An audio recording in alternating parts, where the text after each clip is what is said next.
Huwag mong pasasabawan ang itlog mo. Gawin mo muna to para mas lalong sumarap. Garantisado! Tara, magluto tayo ng chicken sopas. Umpisa na natin. Maglaga ka lang muna ng itlog at balatan mo na yan. Itabi mo lang muna at mag-melt ka na ng butter at maglagay ka ng mantika. Igisa mo na dito yung bawang, sibuyas at yung celery. Sabay lagay na nga ng boneless chicken breast at lutuin mo hanggang sa mag-light brown. Ilagay mo na rin dito yung ham, yung hotdog at yung chicken powder. At dahan-dahan mong ibuhos dito yung tubig. Pakuluan mo lang yan. Sabay lagay na nga ng carrots at ng elbow macaroni. Lutuin mo lang yan according to package instructions at timplahan mo lang ng Maggi Magic Sarap. Ilagay mo na rin dito yung repolyo at yung Carnation Everyday Creamer. Ituloy mo lang ang pagluto ng 2 minuto at timplahan mo lang yan ng paminta. At ilagay mo na rin dito yung itlog na nalaga natin kanina. Easy lang, di ba?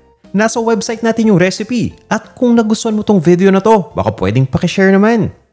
O tara, kain tayo!